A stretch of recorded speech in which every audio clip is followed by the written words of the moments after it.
The biggest change in the pre-Revolution to the antebellum era was the Underground Railroad in Massachusetts before 1845.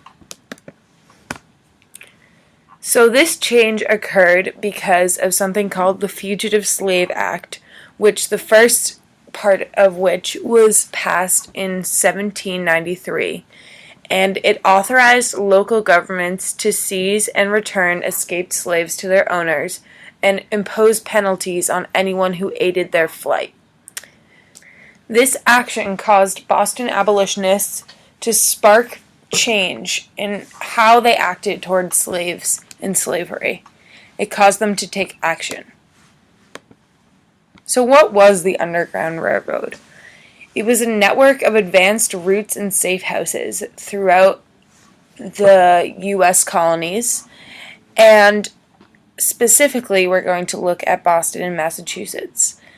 So Boston was used mostly as a stopping point for slaves traveling farther north because still at this time, before the railroad's peak in 1850, Boston was not exactly a safe place for black people. It was safer than the South where they worked, but it still didn't allow them to have the kind of life that they deserved and that these abolitionists thought that they deserved.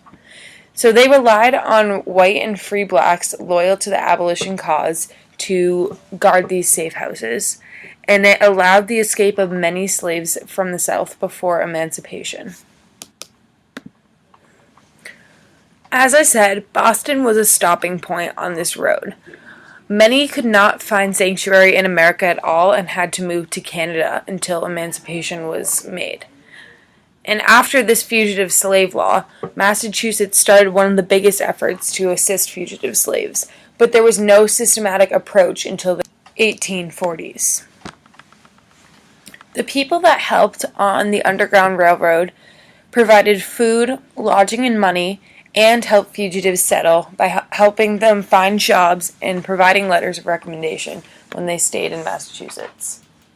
So the effects of these efforts was that there were a bunch of safe houses set up around Boston who had station masters, and those safe houses allowed the escaped slaves who came from the Underground Railroad to stay there, and the free blacks within the Boston community formed the Massachusetts General Colored Association, and in 1842 the New England Freedom Association was founded, and there we have a quote saying, "And extended a helping hand to all who may bid adieu to whips and chains, and by the welcome light of the North Star reach a haven where they can be protected from the grasp of their man-stealer.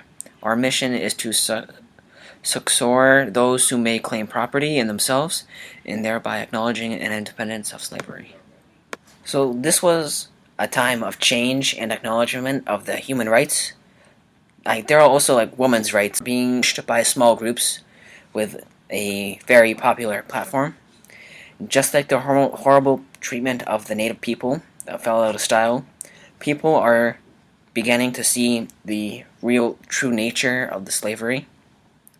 And states across the North are joining Massachusetts to push for abolition. So all those states are joining with Massachusetts are wanting to become free, make slavery over. This is why the Underground Railroad in Massachusetts before 1845 is the biggest change in the pre-revolutionary